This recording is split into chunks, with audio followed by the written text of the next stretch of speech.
자의반 타의반으로 말씀을 하게 됐는데 말씀을 준비한다고 했는데 하다 보니까 이게 말씀 준비하다 하는 게 쉽지 않더라고요. 제가 이때까지 살면서 숙제를 한 번도 해본 적이 없어요. 초등학교 때부터.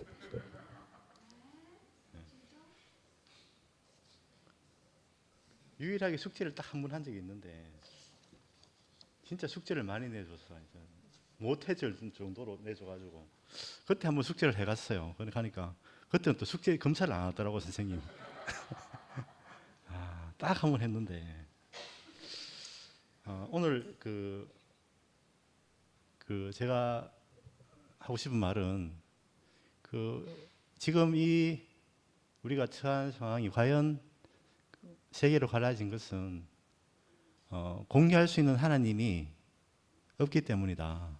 그런 생각에서 과연 성경에서 이야기하는 아브라함의 하나님, 이삭의 하나님, 야곱의 하나님이 과연 어떤 하나님인가 여기 대해서 제가 나름대로 한번 제 공식적인 책의 오피셜과 저희 내피셜을 섞어서 제가 이야기를 한번 해보도록 하겠습니다.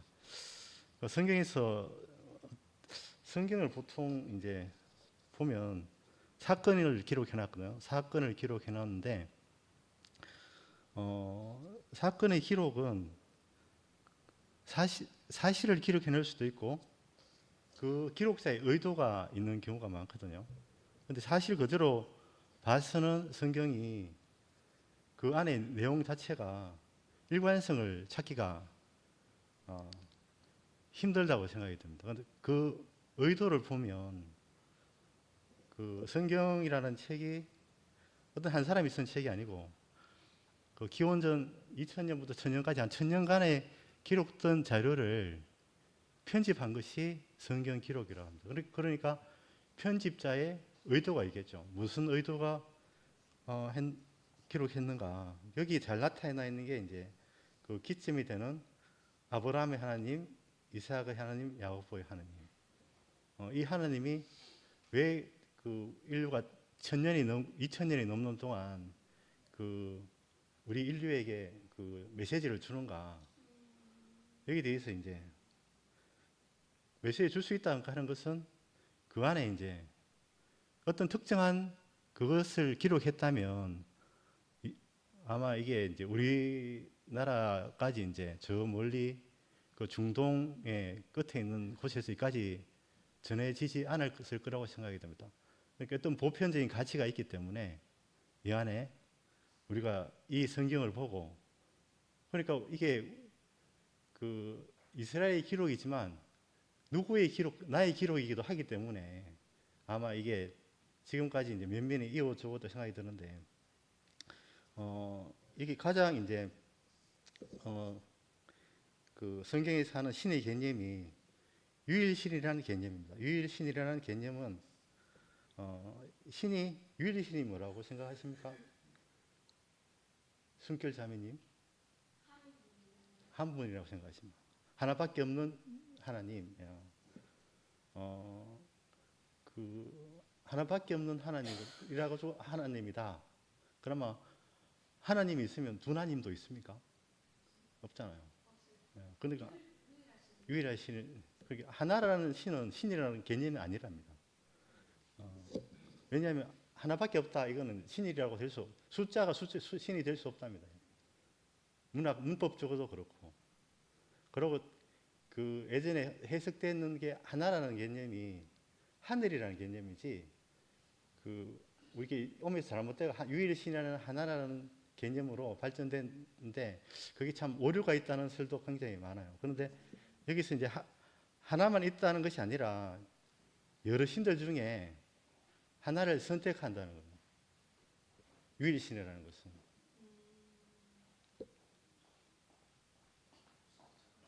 예? 좀 올릴까요? 예. 그러니까 우리의 정체성이 뭔가 유일하게 하나밖에 없는 정체성을 하는 유일한 신을 섬긴다는 것은 어떻게 보면 우리에게 주어진 유일한 정체성을 찾는다는 의미이기도 하다는 겁니다. 그러니까 우리가 우상이 여기 성경에서 가장 대비되는 개념이 우상. 아브라함의 여정에서 기원전 한 1800년 전에 우르라는 곳에서 가나안으로 여행을 떠나게 됩니다. 그 우르라는 곳은 그 당시에 이제 가장 문명이 발달했던 곳이거든요. 문명이 발달한 곳에 항상 우상이 발달하게 되어 있습니다. 우상의 가장 큰 우상이 뭔가 하면 하느님 대신 자기 안전을 보장해 줄 수 있는 게 가장 큰 우상인데, 그 우상이 이제 가장 세 가지 큰 특징을 가지고 있습니다. 돈, 권력, 명예에 관련된 게 가장 큰 우상입니다. 그러니까 그 당시에 사람들이 몰려 있으니까 그 돈과 권력과 명예가 그 우상을 획득하기 위해서 피특이 싸우는 곳이겠죠. 그러니까 그곳을 떠나서 가나안으로 갔다는 겁니다. 가나안의 특징은 과 이제 상반되는 개념, 그 우르와 가나안은 상당히 상반된 개념을 가지고 있습니다. 그에 대해서 지금부터 한번 알아가 보도록 하겠습니다. 그 우상의 특징은 하느님의 우상은 구체적입니다. 구체적이고 특정적이고 이름이 있다. 하나님은 이름이 없다. 그리고 우리가 이제 보면 이제 하나님의 이름을 이야기하면서 구체적인 뭐를 이야기한다는 것은 하나님을 섬기는 것 같지만 우상을 섬긴다는 겁니다. 하나님은 절대 우리가 구체적으로 지적할 수 없는 부분에 있다는 겁니다. 그리고 제가 지금 이야기하고 있는 것은 이 스탠드가 서가 있잖아요. 이 스탠드가 서가에 있는 이유, 이렇게 있는 세 개의 기준점으로 해가 이렇게 서가 있습니다. 그런데 하나님도 아브라함의 하나님, 이삭의 하나님, 야곱의 하나님, 이 하나님이 딴 하나님이 아니고 이 세 개의 각 부분이 합해져서 우리 안에 하나님의 개념이 생긴다는 겁니다. 그러니까 하나님의 그 개념이 특정 지을 수 없죠. 그러니까 이걸 보면 이 스탠드가 이게 다리가 세 개잖아요.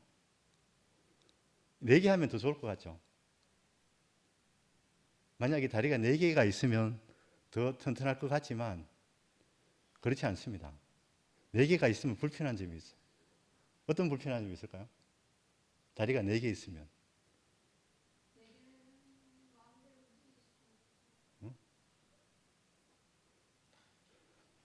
네 개가 있으려고 하면 이게 수평이 딱 맞아야 이게 안 흔들립니다. 세 개가 있으면 웬만한 수평이 안 맞아도 이게 딱 바로 서가 있어요. 이게 이제 우리 스탠드 보시면 다 다리가 세 개입니다.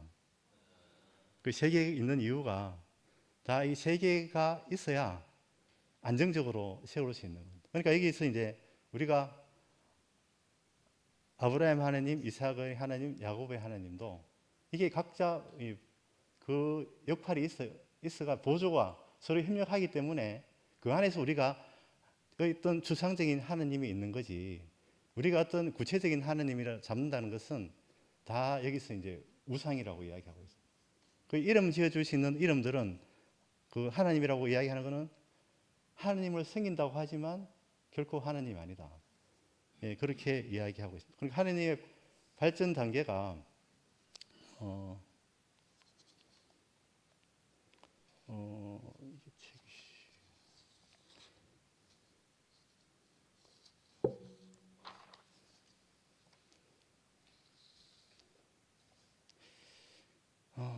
하나님은 한 무리를 택하여 자기 이름 안으로 들어와 그의 백성이 되게 하기 위하여 특별히 아브라함과 이삭과 야곱 안에 역사하여 특별한 체험을 주십니다. 그런데 그 아브라함의 체험은 하나님이 아버지를 알게 하는 것으로서 그의 모든 것이 아버지께로 나온 것을 알게 하는 것이다. 이렇게 되어 있는데, 그러니까 아버지께로 나신 것이다.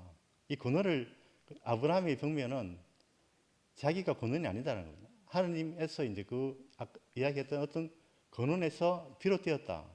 아버지가 있다는 것을 인정하는 것이고, 이삭의 체험은 아들의 누림을 알게 하는 것으로서 그의 모든 것이 아버지께서 받은 것이라는 것을 알게 하는 것이라고 합니다. 나는 내 아비 아브라함의 하나님이니 내가 너와 함께 있어 복주어 내 자손을 번성케 하리라. 그러니까 아브라함 안에서 나온 이삭을 이야기하는 겁니다. 그리고 야곱의 체험은 성령의 통제로 말미암아 그의 천연적인 생명이 처리받고 그리스도가 그 안에서 조성된 것을 알게 한다는 겁니다. 나는 여호와이니 너희 조부 아브라함의 하나님이요 이삭의 하나님이라. 너희 누운 땅을 내가 내 자손에게 주리니, 이렇게 되어 있는데, 이것도 마찬가지로 이제 하나님의 개념이 아브라함과 이삭과 야곱을 거쳐서 계속 발전하고 있다는 겁니다. 이게 하나님의 발전은 끝이 없다는 겁니다. 우리 하나님의 어떤 개념에 언어와 가둘 수 없다는 것을 이야기하고 있습니다. 그리고 우리가 이제 하나님을 알았다, 완성됐다, 이거는 절대 있을 수 없다고 이야기하고 있습니다. 이 성경에서 이야기하는 게, 왜냐하면 그거는 이름, 그 완성 자체가 그 이름이 되기 때문에 이름 없는 하나님이 아니다는 거죠. 그리고 이스라엘 백성에게 또 하나님이 또 그 성경에 크게 두 가지 기점이 있는데, 여기서 첫 번째는 아브라함이고 그 두 번째 기점은 이스라엘이라고 합니다. 이스라엘 백성들에게 또 내가 아브라함의 하나님과 이삭과 야곱에게 주기로 맹세한 땅으로 너희를 인도하고 그 땅을 너희에게 주어 기업을 삼게 하리라. 나는 여호와라. 이렇게 또 약속을 하십니다. 하나님의 개념은 구성된 게 계속 발전한 것을 볼 수 있습니다. 그리고 첫째 이제 하나님의 그 첫 번째 이제 약속이 아담과의 그 창세기에서 아담과 약속합니다. 아담과 어떤 약속을 하는가 하면 선악과를 먹지 않으면 평생 살게 주겠다. 그러니까 뭐 주택도 무료로 주고 그 안에 벌거벗고 살아도 되고 모든 게 이제 거의 공짜로, 이제 부동산을 보면 제가 주거해주기 때문에 부동산 학으로 보면 거의 집을 공짜로 주고 그냥 이제 그 한 가지 의무면 지키면 된다. 사실 이야기하면 내 말만 잘 들으면 너는 공짜로 살 수 있다. 이렇게 되어 있는데, 우리가 이제 그 선악과라는 개념이 우리가 뭐 선악과를 먹었다 이런 개념 자체가 기독교에만 있다는 이야기가 있습니다. 그 창조의 신화의 아담의 신화는 이게 어떻게 보면 우리가 선악과를 먹었다 이렇게 역설적인 표현을 하면 우리가 나이가 들어서 부모님으로부터 독립하는 과정이라고, 하나님으로부터 자립하고 독립하는 과정이라고도 볼 수 있습니다. 그러니까 우상을 섬긴다는 것은 복종을 이야기합니다. 그런데 하나님을 섬기는 것은 자주와 자립을 이야기합니다. 내 안으로서 그 앞에서 하나님과 당당하게 설 수 있다는 겁니다. 아브라함이 이제 특히 부분이 아브라함이 그 조카 욥이 이제 롯이 이제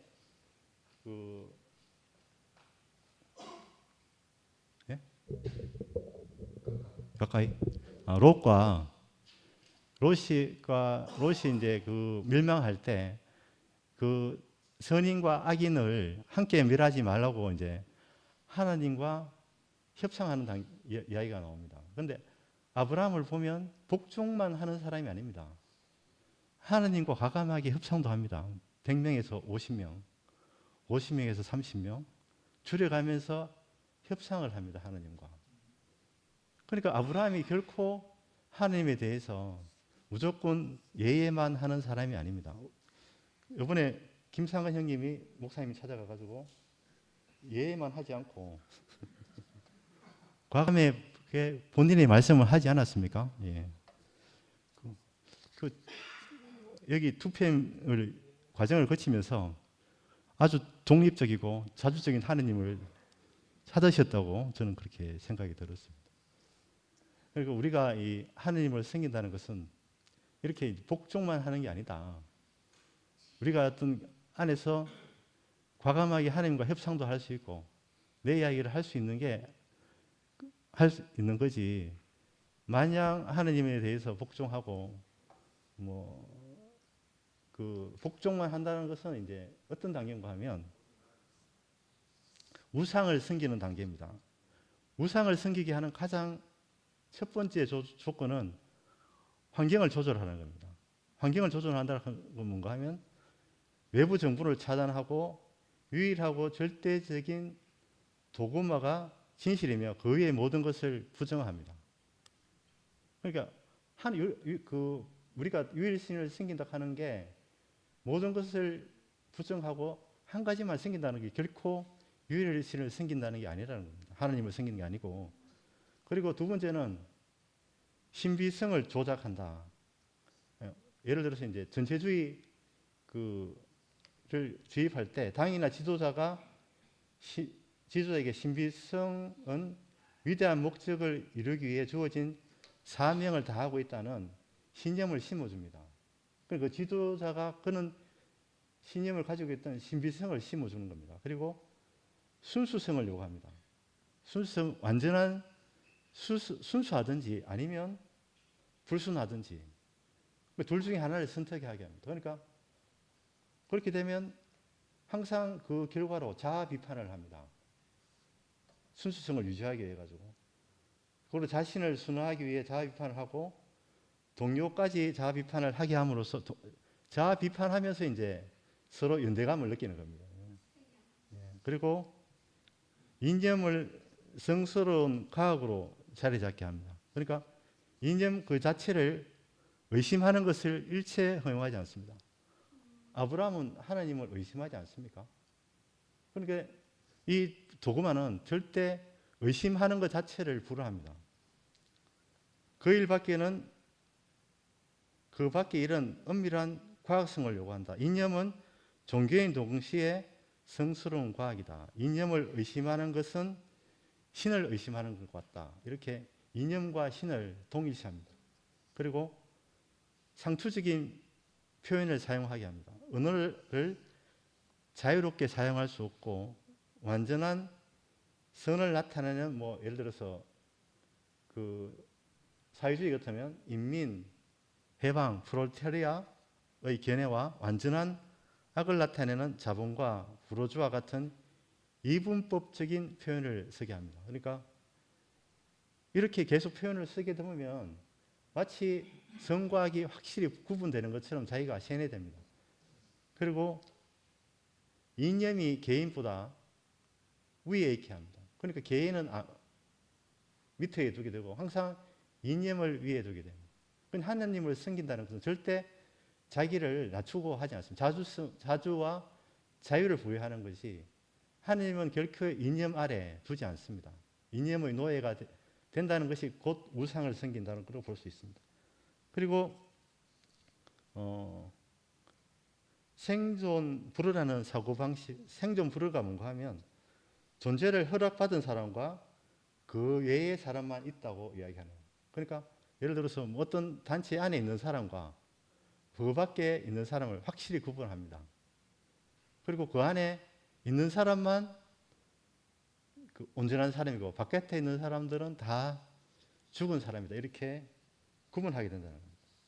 그러니까 하나님을 섬긴다는 것은 결코 우리가 어디서 복종하고 내 자신을 낮추는 게 아니고 진짜 내가 누구인지 태초에 우리의 형상과 모양대로 사람을 지으시고 그러니까 그 하나님의 주체적인 그 자신이 내가 누군지 가장 자연스러운 방법으로 찾는 겁니다. 그러니까 우리가 그 자연스러운 방법이 내가 안 되기 때문에 억지로 인공적이고 다른 방법으로 찾으려는 것이 우상이고 우상인 것이 사실은 다양한 방법의 우상. 특히 이제 우리가 그 방법으로서 자본주의 사회에서는 돈으로서 이제 내 자신을 이제 포장하려는 거죠.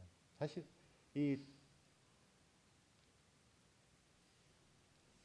우리가 이제 이 이야기 좀 길어지는 것 같은데 시간이 많이 예. 제 생각하는 것보다 훨씬 시간이 길어졌습니다. 아 예.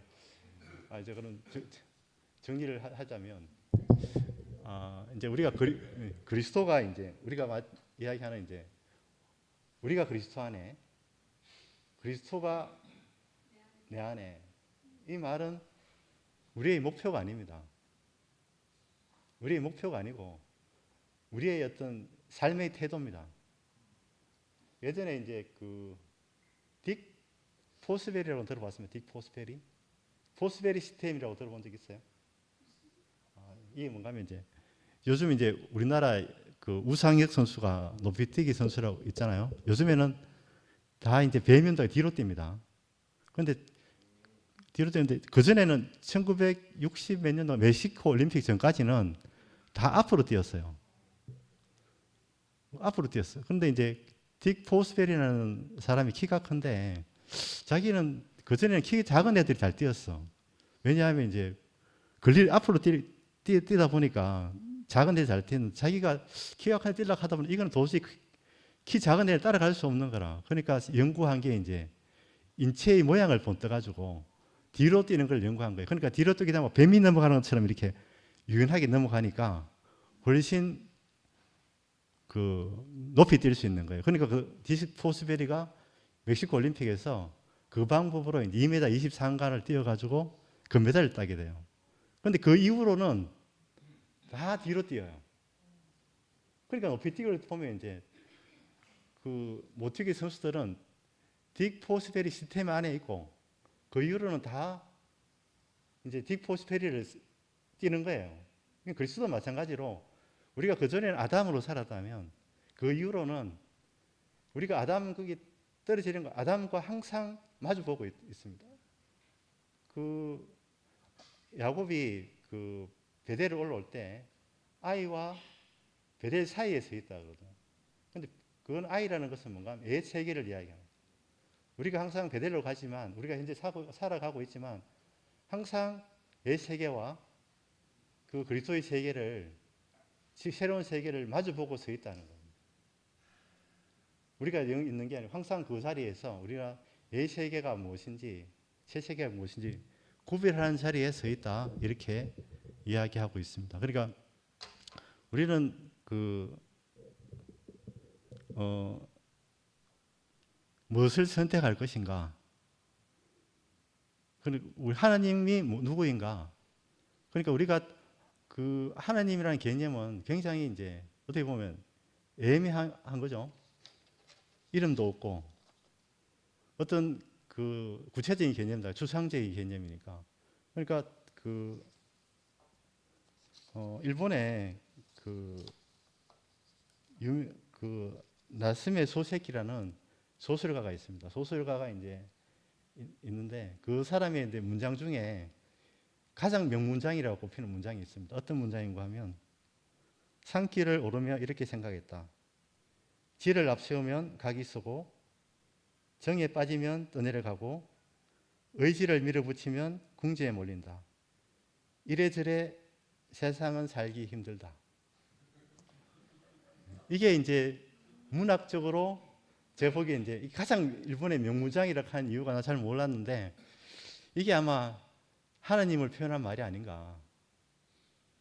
구체적으로 하나님을 표현한 말이 아닌가. 그 다음에 어떻게 하는가 하면 살기 힘들어 대가면 편안한 곳으로 옮기고 싶어진다. 어디 옮긴들 살기 힘들다는 것을 깨달으면 그때 시가 써지고 그림이 그려진다. 그러니까 우리가 어떤 한 곳에 머무르지 않고 이 애매한 것을 견딜 때 하나님이 나타나고 우리의 하나님을 표현할 수 있다. 이런 말이 아닌가 생각이 듭니다. 시간이 좀 더 할 얘기는 차고 넘치지만 시간 관계로 마치도록 하겠습니다. 여기까지 하겠습니다.